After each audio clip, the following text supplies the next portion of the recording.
Students, आज हम लोग पढ़ने वाले थायराइड ग्लैंड के बारे में। लास्ट लेक्चर में पिट्यूटरी के बारे में हमने डिस्कस किया। पिट्यूटरी ग्लैंड हमारे मास्टर ग्लैंड होती है जो ऑलमोस्ट पूरे आपके जितने भी थायराइड ग्लैंड, पैराथायराइड, आपकी थाइमस ग्लैंड है, एड्रिनल ग्लैंड है, इन सारे सबके जो एंडोक्राइन फंक्शंस होते हैं या फिर सिक्रेशंस होते हैं उनको कंट्रोल करने वाली ग्लैंड होती है। ठीक है, इसीलिए उसको मास्टर ग्लैंड भी कहते हैं। अब यहाँ पे जो थायराइड ग्लैंड होती है वो हमारे नेक रीजन की ग्लैंड है। थायराइड के साथ साथ आपके थाइमस और पैराथायराइड ये दोनों भी आपकी नेक रीजन की ही ग्लैंड होती है, इसलिए हम लोग वन बाय वन तीनों ग्लैंड को डिस्कस करने वाले हैं। और लास्ट में हम लोग हमारी एड्रिनल ग्लैंड के बारे में पढ़ने वाले हैं। ठीक है, तो थायराइड ग्लैंड में हमें क्या क्या चीजें ध्यान में रखनी है, जब आपको क्वेश्चन आता है एग्जाम पॉइंट ऑफ व्यू से क्या पॉइंट्स ध्यान में रखने हैं, इसके कितने पार्ट्स होते हैं, क्या ब्लड सप्लाई होता है, ये सारी चीजें हम लोग आज के लेक्चर में डिस्कस करने वाले हैं। ठीक है, तो स्टार्ट करते हैं बेसिक इंट्रोडक्शन से कि हमारा जो थायराइड ग्लैंड है वो एग्जैक्टली उसका लोकेशन क्या होगा और उसका वेट वगैरह जो भी है एक एक पॉइंट करके डिस्कस करेंगे। ठीक है,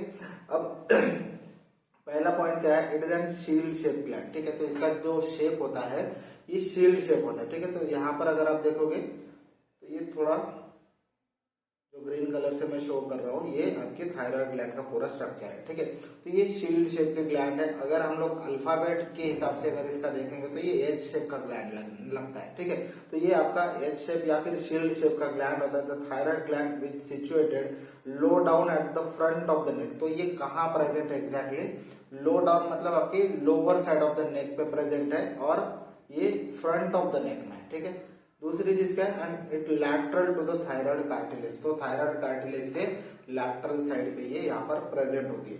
अब जब भी हम लोगों को कोई क्वेश्चन पूछता है एग्जाम में कि आपके थायराइड ग्लैंड कहाँ प्रेजेंट होती है, तो मोस्ट ऑफ द स्टूडेंट क्या करते हैं, हमारे मिड नेक में यहाँ पर थायराइड ग्लैंड का लोकेशन यहाँ पर बताते हैं। लेकिन ऐसा नहीं है, जो हमारा ये जो लैरिंजियल प्रोमिनेंस होता है यहाँ पे हमारे थायराइड ग्लैंड प्रेजेंट नहीं होती। थायराइड ग्लैंड आपकी ये लैरिंजियल प्रोमिनेंस से बहुत नीचे प्रेजेंट होती है, जबकि यहाँ पे अगर आप डायग्राम में देखोगे तो ये आपका लैरिंजियल प्रोमिनेंस है।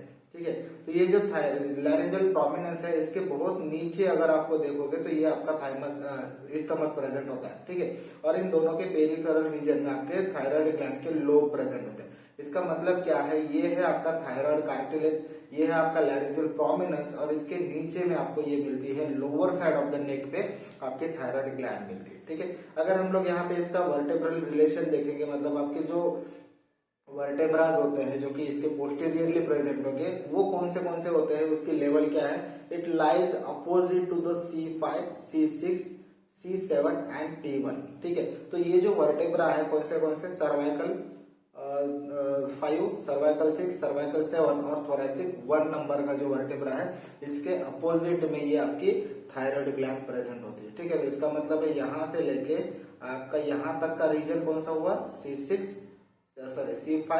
C6, C7 और T1। ठीक है, तो इन यहाँ पे ये 4 वर्टेब्रास के अपोजिट आपकी थायराइड ग्लैंड प्रेजेंट होती है in front of the neck. ठीक है, वेट की अगर बात करी जाए तो वेट कितना होता है इसका, वेट होता है इसका 20 ग्राम टू 25 ग्राम। अब ये वेट वेरी करता है पर्सन टू पर्सन, क्योंकि जो भी बिल्ड क्वालिटी होती है पर्सन की, जिनका वेट ज्यादा होता है तो थायराइड का भी थोड़ा वेट ज्यादा होता है, आयोडीन इंटेक पे भी इसका वेट डिपेंड करता है। तो इसलिए the weight is depend upon the body weight and also iodine intake. ठीक है, तो दो चीजें या फिर दो फैक्टर्स यहाँ पर मैटर करते हैं आपके थायराइड की वेट में। एक पहला है तो बॉडी वेट और दूसरा फैक्टर यहाँ पर आ जाता है आपका आयोडीन इंटेक। ठीक है, तो ये वेट के रिगार्डिंग इसका इंपॉर्टेंस है। दूसरी चीज क्या है यहाँ पे, the thyroid gland is highly vascular gland. ठीक है, ये पॉइंट बहुत इंपॉर्टेंट है। अगर हम लोग सर्जिकल पॉइंट ऑफ व्यू से इसको देखेंगे तो थायराइड ग्लैंड में जितनी वस्कुलरिटी है वो हमारे लिए सर्जरी में यहाँ पर कॉम्प्लिकेशन क्रिएट कर सकते हैं। इसलिए अगर हम लोग सर्जिकल पॉइंट ऑफ व्यू से देखेंगे तो इसका सर्जरी बहुत प्रिकॉशंसली हम लोग करते हैं।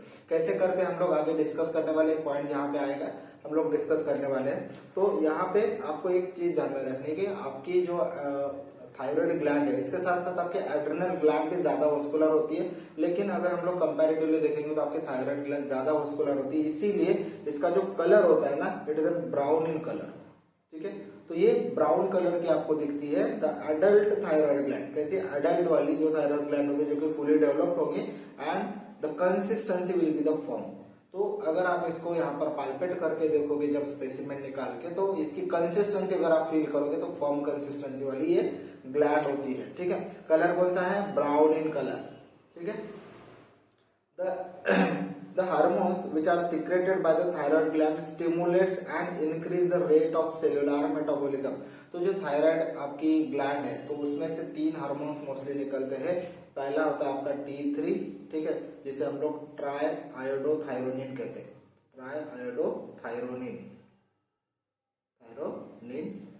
T4 होता है, T4 को हम लोग कहते हैं टेट्रा आयोडोथायरोनिन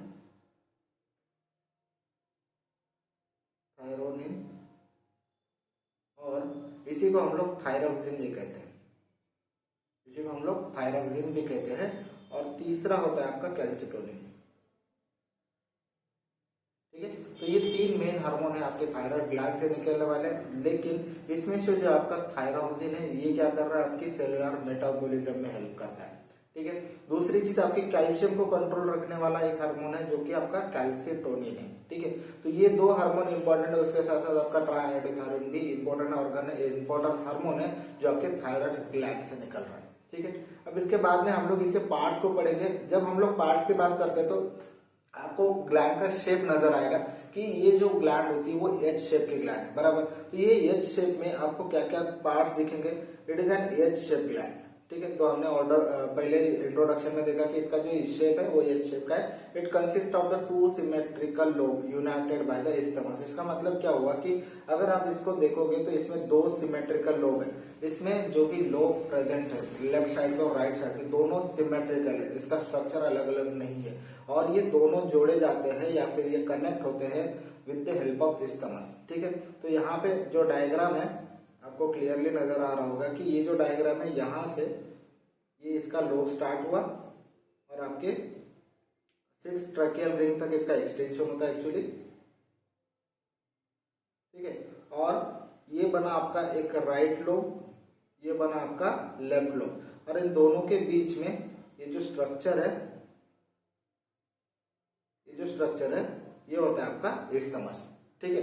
तो ये राइट लोब है, ये लेफ्ट लोब है, और यहाँ पे दोनों के बीच में आपको मिलता है आपका इस्थमस, ठीक है। और इन तीनों स्ट्रक्चर को मिलके आपकी बन रही है यहाँ पर थायराइड ग्लैंड, ठीक है। तो मेनली आपको पार्ट्स में क्या क्या याद रखना है, एक तो इसमें आपके 2 लोब इन्वॉल्व हो रहे हैं, और तीसरा हो रहा है दोनों को कनेक्ट करने वाला इस्थमस, ठीक है। The isthmus lies in front of the second, third and fourth tracheal ring। तो isthmus का लोकेशन अगर आपको ट्रेस करना है तो आपको second, third and fourth number की ट्रकेल रिंग को ट्रेस करना पड़ेगा। इसका मतलब ये इसके फ्रंट में प्रेजेंट है, फर्स्ट यानी कि आपका सेकंड ट्रकेल रिंग, सेकंड वाला थर्ड, और आपका तीसरा फोर्थ ट्रकेल रिंग। तो फर्स्ट को छोड़ देना है, सेकंड, थर्ड और फोर्थ ट्रकेल रिंग में आपका इस्थमस प्रेजेंट होता है, ठीक है। तो lobe lies on either side of the larynx and trachea. तो जो दोनों लोब है तो ये जनरली एंटीरियर साइड और आपका लैटरल साइड भी कवर कर लेते हैं, तो इसीलिए इसको कहा गया है कि ये आइदर साइड, दोनों साइड पे प्रेजेंट होते हैं लोब। किसके दोनों साइड, एक तो आपके लैरिंक्स के और आपके ट्रकिया के दोनों साइड पे आपको आपके थायराइड ग्लैंड के लोब दिखते हैं, ठीक है। दूसरा स्ट्रक्चर क्या है, the each lobe extending from the oblique line of the thyroid cartilage to the 6th tracheal ring. तो जो आपके लोब है इसका एक्सटेंशन और स्टार्टिंग पॉइंट कहाँ से है, देखो यहाँ पे जो आपका थायराइड कार्टिलेज है उसकी एक ऑब्लिक लाइन प्रेजेंट होती है, ये वाली, ठीक है। अब ये जो ऑब्लिक लाइन है यहाँ से इसका थायराइड का लोब स्टार्ट हुआ, ये एक्सटेंशन है, थायराइड का लोब यहाँ से यहाँ तक, ठीक है। तो ये जो मैंने मार्क किया हूँ तो ये लेवल कौन सी होती है, यहाँ पे अगर देखेंगे तो ये जो रिंग होती है this is a 6th tracheal ring, 6th tracheal ring. इसका मतलब है कि आपकी ऑब्लिक लाइन से स्टार्ट होके, जो आपके थायराइड कार्टिलेज के ऑब्लिक लाइन है वहां से स्टार्ट होके ये 6th ट्रकियल रिंग तक आपका लोब एक्सटेंड होता है, ठीक है। तो वो दोनों साइड पे सेम है, इसका लोकेशन दोनों साइड, मतलब ये सिमेट्रिकल जो वर्ड यूज किया लोब के लिए वो इसीलिए कि यहाँ पे दोनों साइड का जो लोकेशन है वो ऑलमोस्ट सेम ही है, ठीक है। तो lobes cover the anterolateral surface of the trachea. जैसे मैंने बताया कि एंटीरियर साइड पे भी आपके ट्रकिया के और आपके लैरिंक्स के प्रेजेंट है, उसके साथ साथ आपका जो लैटरल वाला पार्ट है वो भी यहाँ पर कवर हो जाता है, the cricoid cartilage and the lower part of the thyroid cartilage. तो किसके किसके लैटरल साइड पे और एंटीरियर साइड पे है, आपके ट्रकिया के, आपके क्रिकॉइड कार्टिलेज के and lower part of the thyroid cartilage के ये एंटेरोलैटरल सरफेस पे प्रेजेंट होते हैं दोनों साइड के लोब्स, ठीक है। तो ये थायराइड ग्लैंड के पार्ट्स हुए। अब एक एक करके इसके और पॉइंट को डिस्कस कर लेते हैं। एक पॉइंट आपको कभी कभी पूछा जाता है, what is the pyramidal process. देखो जो आपके थायराइड ग्लैंड है उसका जो भी पैरेन्काइमा है वो कहीं ना कहीं थोड़ा बहुत एक्सटेंड हो सकता है, ठीक है। तो सेम इसी तरह से जो आपका इस्थमस होता है ना, वहां से आपका पैरेन्काइमा का एक पार्ट यहाँ पर एक्सटेंड होता है टुवर्ड्स द हाइड बोन। अगर आप यहाँ पे देखोगे तो ये आपका लोब है, ठीक है, this is a lobe of thyroid gland, ठीक है। ये दोनों साइड के लोब है, ये राइट लोब है, लेफ्ट लोब है। और अगर यहाँ पे देखोगे तो ये इस्थमस वाला जो पार्ट है वहां से आपका जो थायराइड का पैरेन्काइमा ये थोड़ा सा एक्सटेंड कर रहा है ऊपर की साइड पे, ठीक है। तो ये जो एक्सटेंशन होता है ना, ये आपके थायरोग्लोसल डक्ट का एक रैमनेंट पार्ट होता है। थायरोग्लोसल डक्ट का रैमनेंट पार्ट होता है जो कि इस्थमस से एक्सटेंड करते हुए आपकी हाइड बोन तक जा रहा है, ठीक है। तो ये जो एक्सटेंशन है इसी को हम लोग कहते हैं यहाँ पे पिरामिडल प्रोसेस, ठीक है। तो ये होती है आपकी पिरामिडल प्रोसेस। और ये किसका रैमनेंट है, ये आपके थायरोग्लोसल डक्ट का रैमनेंट होता है। और यहाँ पे अगर आप देखोगे तो इसका जो एक्सटेंशन है ये यहाँ तक दिखा, लेकिन ये हाइड बोन के साथ भी कनेक्ट होती है थ्रू द फाइब्रोमस्कुलर बैंड। एक तो ये फाइब्रस बैंड हो सकता है या फिर फाइब्रोमस्कुलर बैंड हो सकता है। इसे हम लोग कहते हैं लिवेटर थायराइडी ग्लैंडुली या फिर लिवेटर ग्लैंडुली थायराइडी, ठीक है। तो ये जो पार्ट है this one is a levator glandulae thyroideae, ठीक है।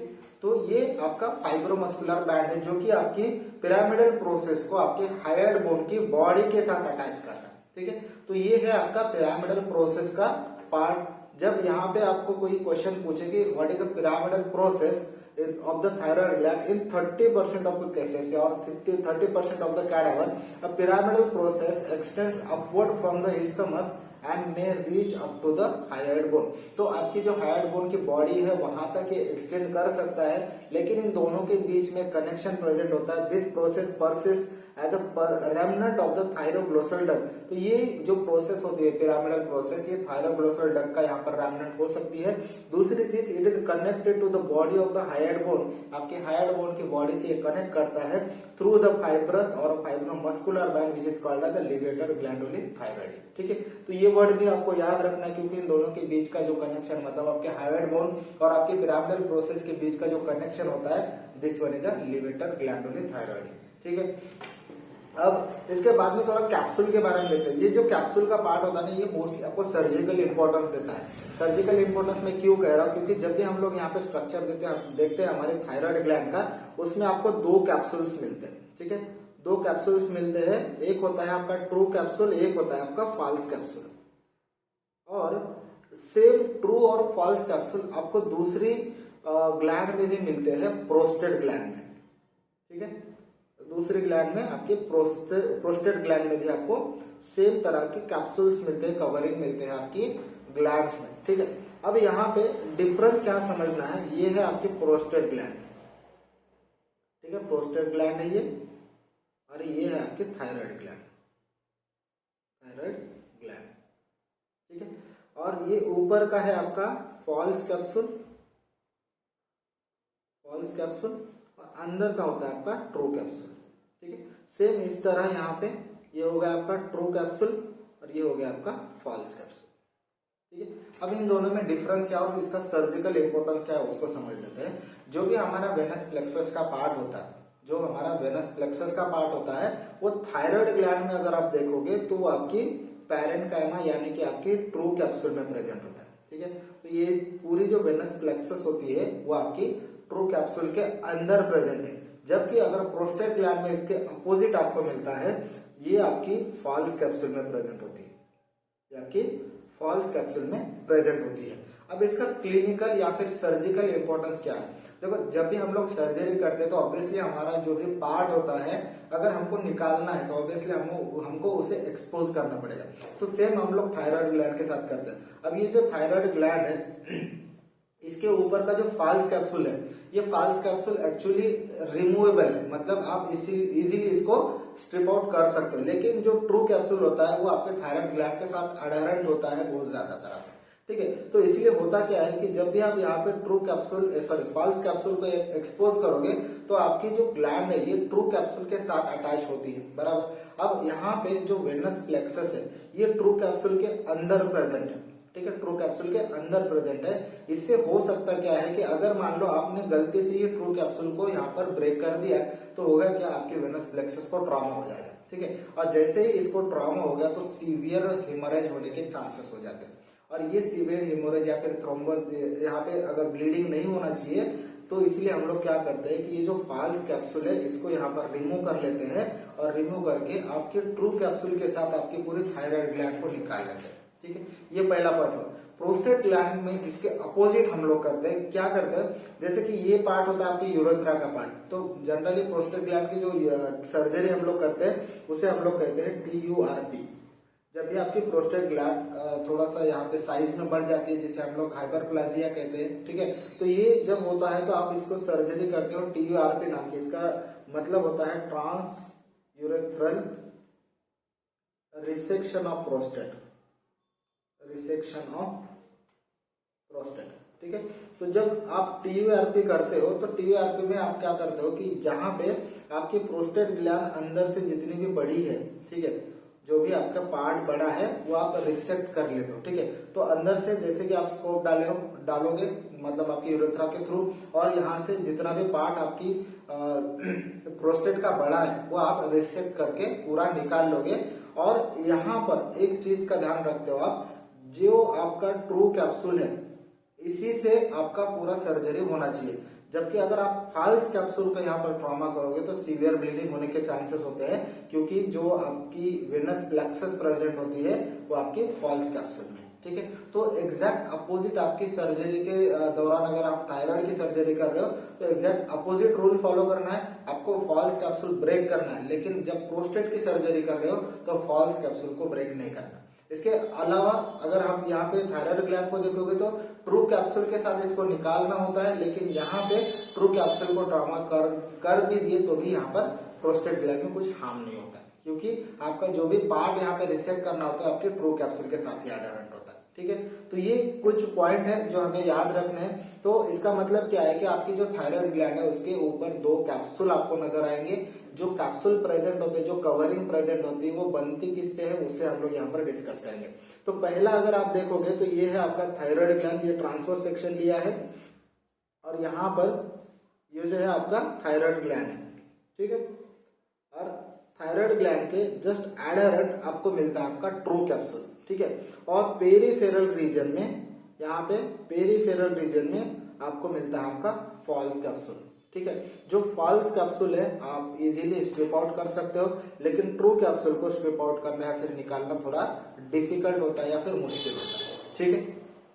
अब एक एक करके ट्रू कैप्सूल और फॉल्स कैप्सूल के बारे में यहाँ पर जान लेते हैं। The true capsule it is a thin and formed by the condensation of the fibrostroma. तो ये फाइब्रोस्टोमा का कंडेंसेशन होगा। It is densely adherent to the gland, ये पूरा चिपका हुआ होता है, ये एडहेरेंट होता है, ये आप इजीली स्ट्रिप आउट नहीं कर सकते हो। This true capsule sends septa inside the gland to form the pseudolobules. ये जो आपका ट्रू कैप्सूल है ये आपकी ग्लैंड के पैरेन्काइमा के अंदर भी जा सकता है और ये सेप्टा क्रिएट करेगा, मतलब आपके यहाँ पर कुछ पार्ट्स आपका जो ट्रू कैप्सूल का अंदर जाएगा तो उसके वजह से होगा क्या कि आपकी जो ग्लैंड है वो सूडोलोब्यूल्स में यहाँ पर डिवाइड होती हुई दिखेगी, ठीक है। तो ये आपका ट्रू कैप्सूल है। फॉल्स कैप्सूल के बारे में यहाँ पर क्या है कि फॉल्स कैप्सूल आपका derived from the splitting of the pretracheal fascia. इसका मतलब क्या है कि जो आपका प्रीट्रकियल फेशिया है जो कि आपके हार्ट बोन तक भी एक्सटेंड करता है, तो उसी से आपका फॉल्स कैप्सूल बन रहा है, ठीक है। The fascia is different from the true capsule and it can easily be separated from the capsule during the surgery. मतलब ये जो फेशिया है, प्रीट्रकियल फेशिया या फिर आपका फॉल्स कैप्सूल, ये आपके ट्रू कैप्सूल से इजीली आप स्ट्रिप आउट कर सकते हो during the surgery, whereas the true capsule of the thyroid can not be separated, ठीक है। तो ट्रू कैप्सूल आप सेपरेट नहीं कर सकते हो, फॉल्स कैप्सूल आप सेपरेट कर सकते हो। ट्रेस्ड अबव, मतलब जैसे आप ये फॉल्स कैप्सूल को अबव ट्रेस करते जाओगे, the pretracheal fascia after enclosing the thyroid gland is attached to the oblique line of the thyroid cartilage, ठीक है। तो जैसे जैसे आप ये फॉल्स कैप्सूल है यानी कि आपका प्री ट्रकियल फेशिया आपके थायराइड ग्लैंड को पूरा कवर कर लिया, और उसके बाद में ये ऊपर एक्सटेंड करता है। जैसे जैसे आप ऊपर एक्सटेंड करते हो जाते हो तो ये अटैच होता है कहाँ पे, oblique line of the thyroid cartilage. जो आपने ऑलरेडी थायराइड कार्टिलेज देखा है उसके जस्ट ऑब्लिक लाइन यहाँ पे आपका लोब प्रेजेंट होता है, वहां पर ये अटैच होता है। And the body of the hyoid bone in the mid line, तो जैसे जैसे आप ऊपर जाओगे तो आपकी मिडल ऑफ द बॉडी या फिर बॉडी आपकी जो हाइड बोन की बॉडी प्रेजेंट होती है उसके जस्ट मिड लाइन में आपका ये false capsule as a pre tracheal fascia extend करके वहां पर अटैच होता है। ठीक है, तो इसका मतलब बेसिकली एक ही है कि जो आपका फॉल्स कैप्सूल है वो आपके थायराइड ग्लैंड के साथ, मतलब ये तो आपका प्री ट्रकियल फेशिया का ही पार्ट है जो आपके थायराइड ग्लैंड को एक फॉल्स कैप्सूल दे रहा है, और ये ऊपर की तरफ भी एक्सटेंड कर रहा है जो कि आपके ऑब्लिक लाइन में भी अटैच्ड है और आपके हायर्ड बोन में भी या फिर body of the hyoid bone में भी ये अटैच होता है। ठीक है, अब एक दूसरा टर्म आता है लिगामेंट ऑफ बेरी। अब ये लिगामेंट ऑफ बेरी का भी सर्जिकल इंपॉर्टेंस है। यहाँ पे सर्जिकल पॉइंट ज्यादा क्यों है, क्योंकि थायराइड की सर्जरी थोड़ा डिफिकल्ट होती है as compare to other gland surgery, इसीलिए थोड़ा सा सर्जिकल इंपॉर्टेंस यहाँ पर ज्यादा बता रहा हूँ मैं। ठीक है, अब ये जो पॉइंट है लिगामेंट ऑफ बेरी उसका यहाँ पर क्या इंपॉर्टेंट है, फेशिया इज कंडेंस पोस्टेरोमेडियली।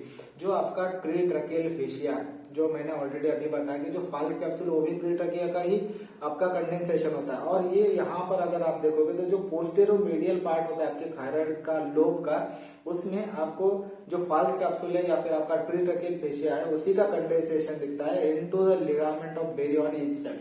तो दोनों साइड पे अगर आप देखोगे तो आपको ये कंडेंसेशन नजर आता है। ये यहाँ पर अगर आप देखोगे आपके दोनों लोब में ये प्रेजेंट होता है। ठीक है, ये जो कंडेंसेशन होता है यहाँ पर अगर आप देख रहे हो तो ये कंडेंसेशन किसका है, आपकी प्री ट्रकियल फेशिया का, और इसे हम लोग क्या कहते हैं, लिगामेंट ऑफ बेरी कहते हैं, जो कि आपकी पोस्टेरोमीडियल पार्ट पे यहाँ पर अटैच होता है। The ligament of Berry is connecting the cricoid cartilage and the first tracheal ring to the posteromedial aspect of each thyroid globe. तो आपका जो प्री ट्रकियल फेशिया या फिर आपका जो लिगामेंट ऑफ बेरी है ये किसको किसको कनेक्ट करे, कनेक्टिंग द क्रिकॉइड कार्टिलेज, ठीक है, cricoid cartilage and the first tracheal ring to the posteromedial aspect of the each thyroid lobe. तो आपकी थायराइड लोब को जो भी पोस्टीरियर लैटरल एस्पेक्ट पे प्रेजेंट है आपका थायराइड लोब, इसको कनेक्ट कर रहा है किसके किसके साथ, आपकी क्रिकॉइड कार्टिलेज के साथ और आपकी फर्स्ट ट्रकियल रिंग के साथ ये अटैच कर रहा है। It is a primary point of fixation of the thyroid to the surrounding structure. तो इसका मतलब क्या है, जब भी आपका थायराइड ग्लैंड है वो आपके पेरिफेरल स्ट्रक्चर के साथ कहाँ पे अटैच होता है, तो ये जो प्राइमरी पॉइंट ऑफ फिक्सेशन है वो कहाँ पे है, जो आपका पोस्टेरोमीडियल पार्ट पे आपका लिगामेंट ऑफ बेरी प्रेजेंट, ये किसके साथ अटैच कर रहा है आपके थायराइड ग्लैंड को, एक तो क्रिकॉइड कार्टिलेज को और फर्स्ट ट्रकियल रिंग के साथ ये अटैच कर रहा है। अब इससे होगा क्या, जब आप यहाँ पे सॉलोइंग करते हो और या फिर आप जहाँ पे आपकी इसोफेगस की मूवमेंट हो रही है, ठीक है, तो उस समय पे जब भी आप यहाँ पे कोई चीज सॉलो कर रहे हो या फिर आप बाहर फेंक रहे हो तो इसका जो अप एंड डाउन मूवमेंट होता है आपकी थायराइड ग्लैंड का, वो क्यों होता है, वो आपकी लिगामेंट ऑफ बेरी के वजह से होता है। अब इसका रीजन ऐसा है कि जो आपका लिगामेंट ऑफ बेरी है आपकी क्रिकॉइड कार्टिलेज के साथ अटैच है और आपकी यहाँ पर फर्स्ट ट्रकियल रिंग के साथ अटैच है, और ऊपर साइड पे जैसे जाते हो आप तो इसका पार्ट आपकी हायर्ड बोन के साथ भी अटैच है। इसीलिए जब भी आप स्वॉलो करते हो या फिर कुछ बाहर फेंकते हो तो उस समय पे आपकी जो अप एंड डाउन मूवमेंट होती है आपकी थायराइड ग्लैंड की, वो सेम इसी की वजह से होती है। ठीक है, the thyroid gland moves up and down during the swallowing because its capsule is attached to the laryngeal cartilage and the hyoid bone. तो यही जो आपका कैप्सूल है, जो फॉल्स कैप्सूल है, ये लैरिंजियल कैप्सूल के साथ भी अटैच, लैरिंजियल कार्टिलेजेस के साथ भी अटैच है और आपके हायर्ड बोन के साथ भी अटैच है, और इसीलिए आपकी जो अप एंड डाउन मूवमेंट होती है आपकी थायराइड ग्लैंड की, वो यहाँ पर इसी की वजह से होती है, विच moves up and down during the swallowing। ठीक है, तो यही रीजन है कि आपकी ग्लैंड ऊपर और नीचे यहाँ पर मूव हो जाती है। ठीक है, इसका सर्जिकल इंपॉर्टेंस भी होता है। सर्जिकल इंपॉर्टेंस क्या, it is an most important surgical implication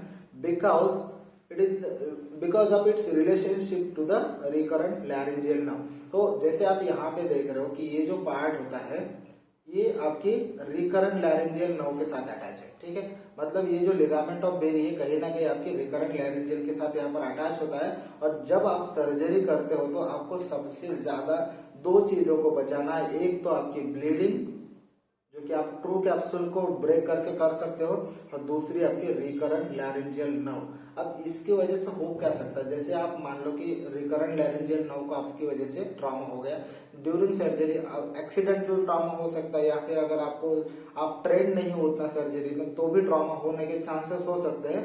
तो जब आप रिकरेंट लैरिंजियल नर्व को ट्रॉमा कर सकते हो तो यहाँ पर आपको क्या क्या सिम्टम दिखेंगे, एक तो हॉर्सीनेस दिखेगा आपको, हॉर्सीनेस ऑफ वॉइस, या फिर लॉस ऑफ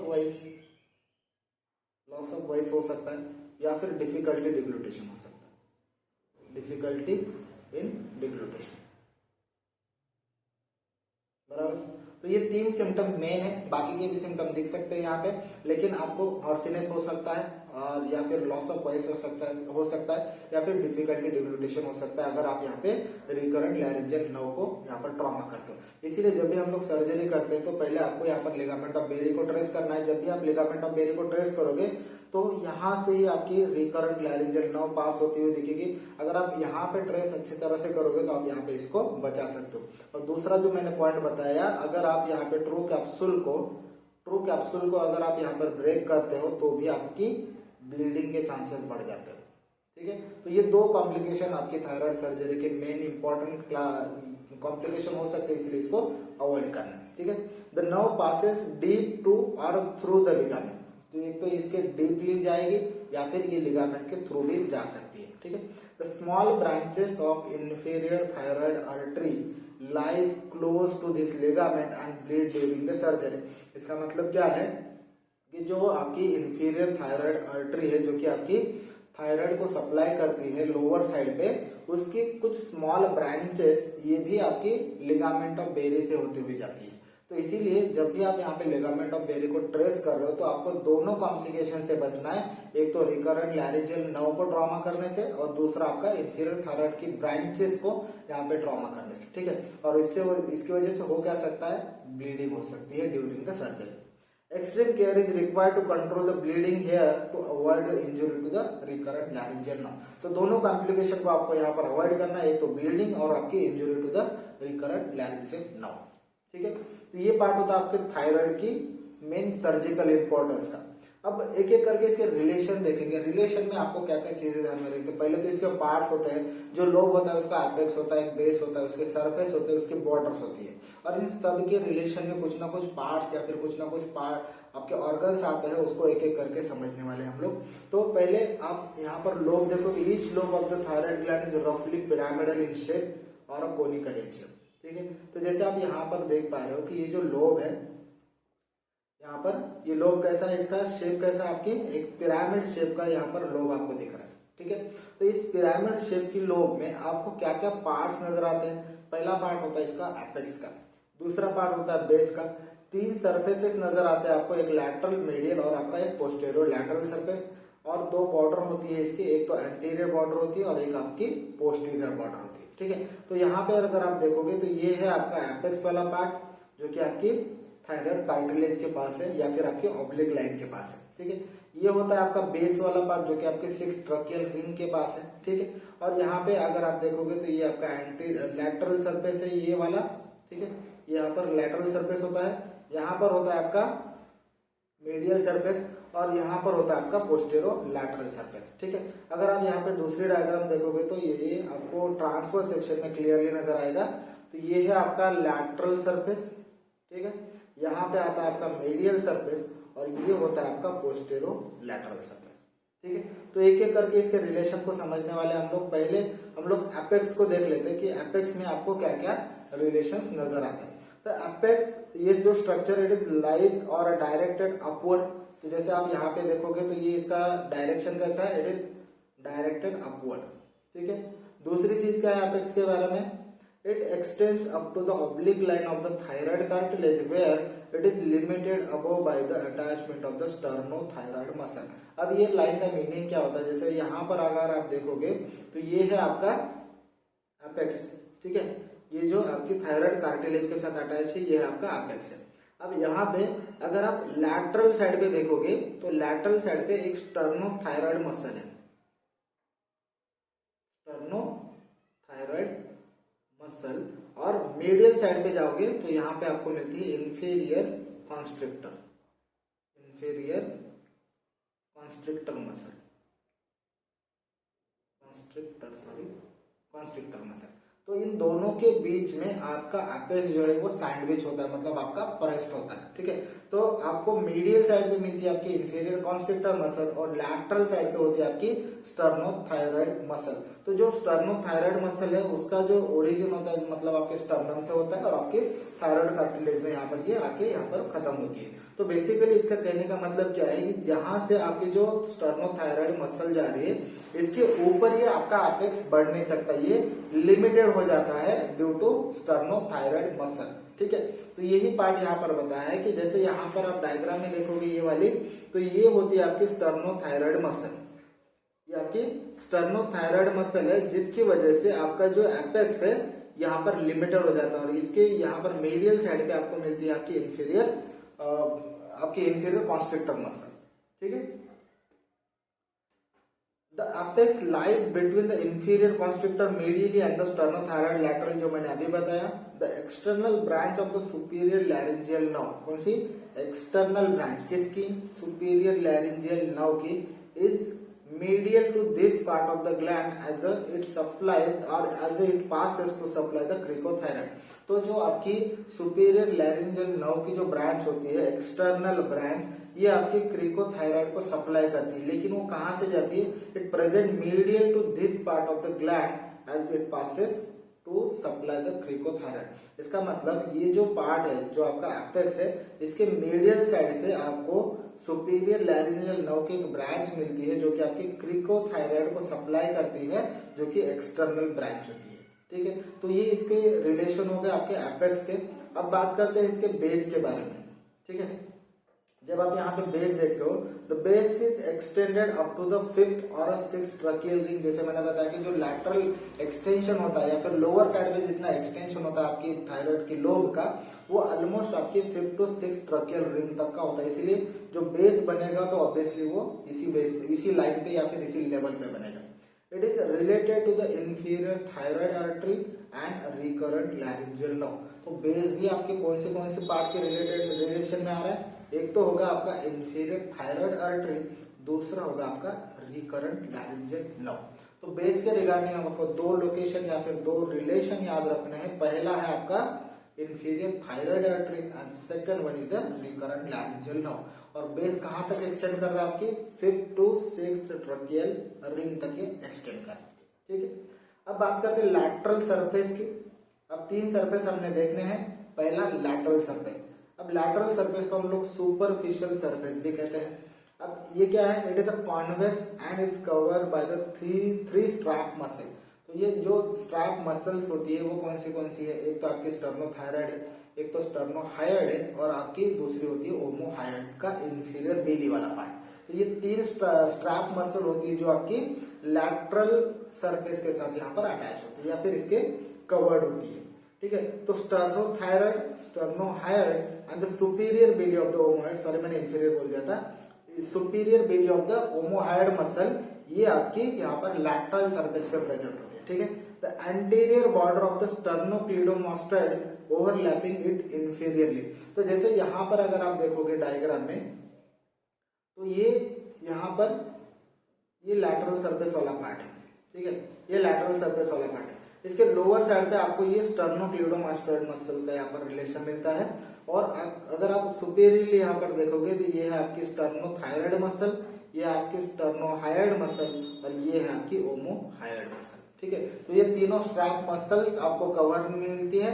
और अगर आप यहाँ पे लोअर साइड पे जाओगे, बेस पे जाओगे थोड़ा सा लैटरल सरफेस के, तो वो आपको यहाँ पर स्टर्नोक्लीडोमास्टोइड का भी पार्ट मिलता है, ठीक है।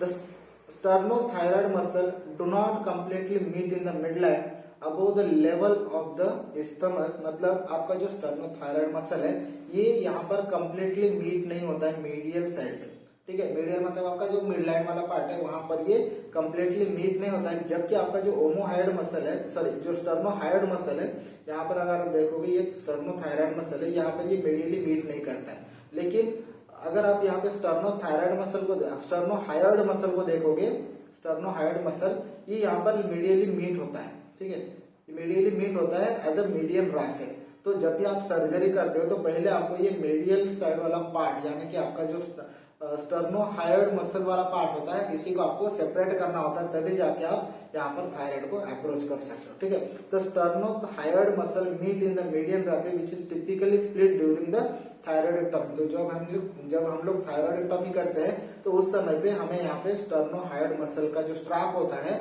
उसे सेपरेट करके ही अंदर जाना पड़ता है।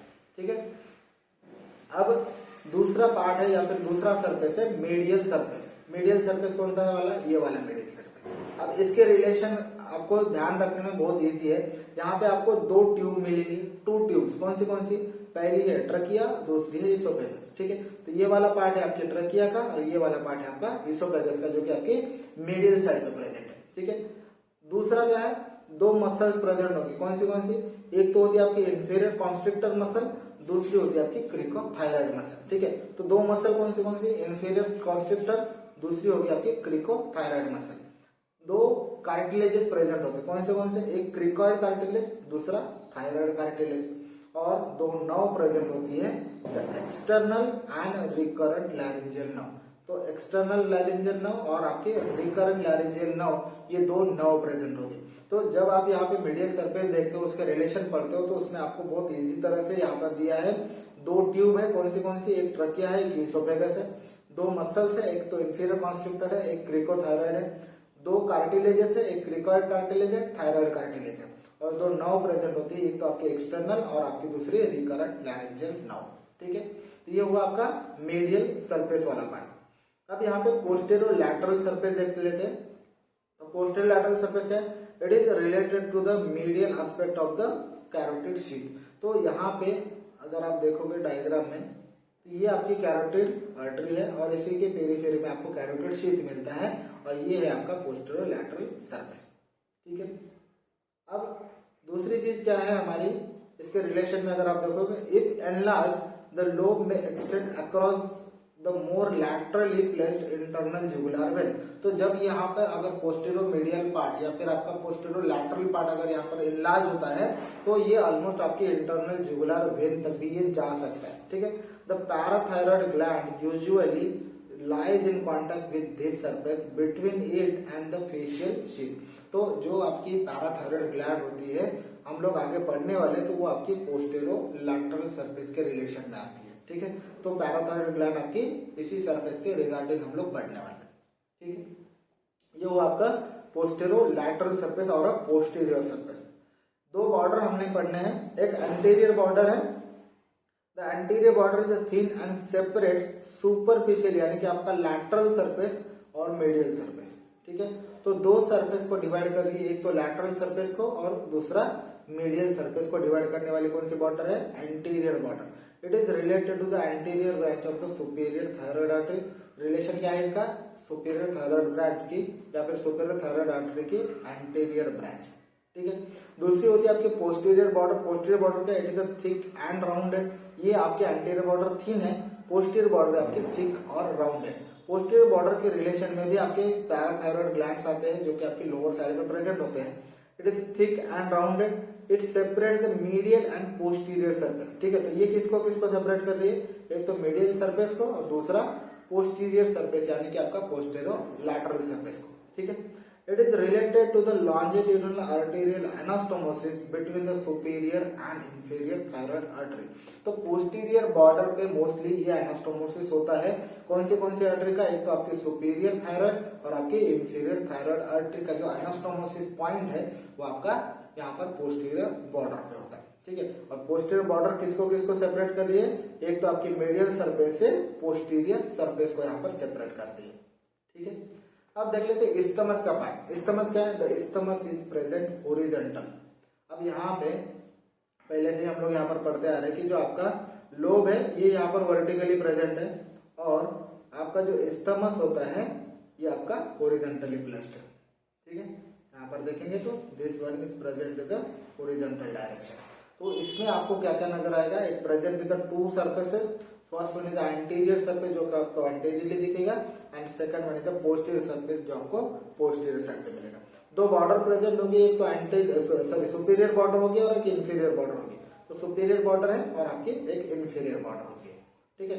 कुछ इसके रिलेशंस भी दिए आपके बॉर्डर्स के, जैसे अगर आप देखोगे तो inferior surface sorry anterior surface पे आपको क्या क्या मिलता है, आपकी स्ट्रैप मसल मिलती है, लेकिन इसमें सिर्फ दो ही स्ट्रैप मसल मिलती है, एक तो स्टर्नोहायोइड और दूसरी स्टर्नोथायराइड। ओमोहायोइड का यहाँ पे पार्ट मेंशन नहीं किया है, ठीक है। तो ये यहाँ पे दो ही मसल के स्ट्रैप मसल्स आपको यहाँ पर एंटीरियर सरफेस पे मिलते हैं इस्टमस के, पहला आपका स्टर्नोहायोइड, दूसरा स्टर्नोथायराइड मसल, ठीक है। और दूसरा स्ट्रक्चर इन्वॉल्व होता है या फिर एंटीरियर सरफेस के साथ रिलेशन में आता है, वो है एंटीरियर जुगुलर वेन, ठीक है। तो दो यहाँ पर आपको मसल या फिर दो पार्ट्स याद रखने हैं, पहला स्ट्रैप मसल वाला पार्ट और दूसरा एंटीरियर जुगुलर वेन वाला पार्ट, जो कि anterior surface of the isthmus. Anterior surface आपकी ग्लैंड में नहीं है, ये आपकी इस्टमस का एंटीरियर सरफेस है, ठीक है। The posterior surface is related to second, third and fourth tracheal ring. तो जैसे आप यहाँ पे देखते हो कि जब आप यहाँ पे इस्टमस वाला पार्ट देखते हो तो इसमें कौन से ट्रकियल रिंग यहाँ पर इन्वॉल्व होती है या फिर इसके पोस्टीरियरली प्रेजेंट होगी, second, third and fourth tracheal ring यहाँ पर इसके पोस्टीरियर सरफेस के साथ अटैच होती है या फिर रिलेशन में आती है, ठीक है। अब यहाँ पे जो ब्लड सप्लाई दिया है हमारी थायराइड ग्लैंड का, वो कहाँ से आता है, पहला आता है आपके सुपीरियर थायराइड आर्टरी से, ठीक है। और सुपीरियर थायराइड आर्टरी किसकी ब्रांच है, आपकी एक्सटर्नल कैरोटिड आर्टरी की ब्रांच होती है, ठीक है। तो पहला ब्लड सप्लाई आएगा सुपीरियर थायराइड आर्टरी से, दूसरा ब्लड सप्लाई आता है इंफीरियर थायराइड आर्टरी से, ठीक है। तो ये वाली आपकी इंफीरियर थायराइड आर्टरी, तो सुपीरियर पार्ट ऑलमोस्ट आपका कवर हो जाता है आपकी सुपीरियर थायराइड आर्टरी से, लोअर साइड वाला पार्ट आपका यहाँ पे इंफीरियर थायराइड आर्टरी से सप्लाई किया जाता है। और ये इंफीरियर थायराइड आर्टरी आपके थायरोसर्वाइकल ट्रंक की एक ब्रांच होती है, ठीक है। तो थायरोसर्वाइकल ट्रंक से आपकी इंफीरियर थायराइड आर्टरी निकली, एक्सटर्नल कैरोटिड से आपकी सुपीरियर थायराइड आर्टरी निकलती, और ये दोनों आर्टरीज आपकी यहाँ पर थायराइड को सुपीरियरली और इंफीरियरली सप्लाई करती। इसके साथ तीसरी भी एक ब्रांच आपको कभी कभी नजर आती है, which is the lowest thyroid artery, जिसे हम लोग थायराइड या आइमा आर्टरी भी कहते हैं। तो भाई यहाँ पे एक ब्रांच नजर आ रही है, ठीक है। ये जो ब्रांच है जो कि आपकी इस्टमस के साथ अटैच होगी, ठीक है। तो ये इस्टमस को भी सप्लाई करती है, जो कि आपकी थायराइड या आइमा आर्टरी है। और कभी कभी आपको एसेसरी थायराइड आर्टरी भी यहाँ पर मिल जाती है। तो ये चार पार्ट्स है, लेकिन मेजर पार्ट जो होता है वो आपकी सुपीरियर थायराइड और इंफीरियर थायराइड, उसके साथ साथ कभी कभी थोड़ा सा थायराइड या आइमा आर्टरी भी आपकी यहाँ पर इन्वॉल्व होती है आपकी ब्लड सप्लाई में, ठीक है। वेनस ड्रेनेज कहाँ होता है, जैसे आप यहाँ पर वेनस ड्रेनेज देखोगे तो सेम आपको सुपीरियर थायराइड वेन दिखेगी, मिडल थायराइड वेन और आपकी इंफीरियर थायराइड वेन। इसके साथ साथ कभी कभी आपको fourth thyroid vein of the Kocher से, ठीक है, KOCHER है एक्चुअली ये, fourth thyroid vein of the Kocher's, ये भी मिल जाती है। जैसे यहाँ पे अगर आप देखोगे तो ये सुपीरियर थायराइड वेन है। सुपीरियर थायराइड वेन आपकी सुपीरियर यानी कि एपेक्स वाले पार्ट से यहाँ पर ब्लड ड्रेन कर रही है, और वो डायरेक्टली कनेक्टेड होती है आपकी इंटरनल जुगुलर वेन के साथ। मिडल थायराइड वेन जो होती है आपकी लोब से ही यहाँ पर ब्लड कलेक्ट करेगी, और वो कहाँ छोड़ेगी, वो ऑलमोस्ट यहाँ पर आपकी इंटरनल जुगुलर वेन में छोड़ेगी, ठीक है।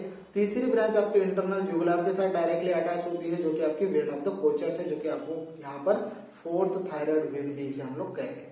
और आपकी इंफीरियर थायराइड वेन, ठीक है, यहाँ पर अगर देखोगे तो ये आपकी इंफीरियर थायराइड वेन है, जो कि आपकी लेफ्ट ब्राकियोसेफेलिक वेन में यहाँ पर ड्रेन करती है, ठीक है। तो ये चार वेन से आपका वेनस ड्रेनेज होता है आपकी थायराइड ग्लैंड का, ठीक है। लिम्फेटिक ड्रेनेज अगर आप देखोगे तो यहाँ पर अपर पार्ट वाला जो पार्ट होता है, मतलब अपर थायराइड वाला जो पार्ट होता है, वो आपकी अपर डीप सर्वाइकल लिम्फ नोड में यहाँ पर लिम्फ ड्रेन करेगा।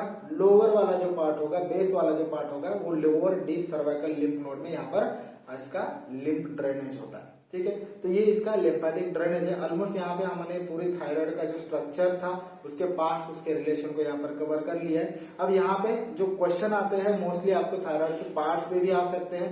बेसिकली जो इंट्रोडक्शन होता है वो आपको थोड़ा शॉर्ट में देना है कि इसका वेट कितना है, उसके बाद में इसका जो इलांगेशन है वो कहाँ से कहाँ तक है। जैसे कि हमने पढ़ा कि थायराइड कार्टिलेज की जो ऑब्लिक लाइन है वहां से लेके आपकी 6 ट्रकियल रिंग तक इसका एक्सटेंशन होता है। जो आपका वर्टेब्रल रिलेशन होता है वो यहाँ पर एक्सप्लेन करना पड़ेगा। C5, C6, C7 और आपका T1 के अपोजिट ये ग्लैंड प्रेजेंट होती है। उसके बाद में इसके पार्ट्स को आपको एक्सप्लेन करना पड़ेगा। पार्ट्स में जैसे मैंने बताया कि 2 लोब होते हैं और एक स्टमस होता है, और इन सब में आपको सरफेसेस, बॉर्डर, ये हमने डिटेल में देखा। तो यहाँ पर अगर आपको लॉन्ग क्वेश्चन आता है थायराइड ग्लैंड के ऊपर, तो ये सारा पार्ट्स आपको यहाँ पर मेंशन करना पड़ेगा। ठीक है। तो ये हुआ हमारा थायराइड ग्लैंड का यहाँ पर। अब उसके बाद में हम लोग यहाँ पर अपनी जो पैराथायराइड ग्लैंड होती है, जो कि हमने यहाँ पर इसका शॉर्ट डिस्कशन में देखा, उसको यहाँ पर हम लोग डिटेल में देखने वाले हैं आगे की लेक्चर्स में। ठीक है, थैंक यू।